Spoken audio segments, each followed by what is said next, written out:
Satan n'a pas un accès libre à la présence de Dieu. Il vient quand Dieu le convoque. Ses visites sont temporaires et le temps qu'il passe devant le trône de Dieu est limité. La pureté du ciel n'a rien affecté par la brève présence d'un être de péché, dans la mesure où c'est Dieu qui l'a fait venir et qui limite son pouvoir de nuisance.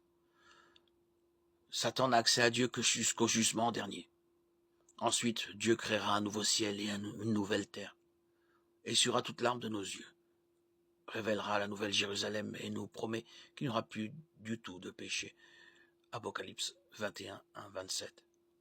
Quand nous disons que Dieu ne tolère pas le péché au ciel, cela veut tout simplement dire qu'il ne permet pas aux êtres humains qui sont encore pécheurs d'entrer dans sa présence.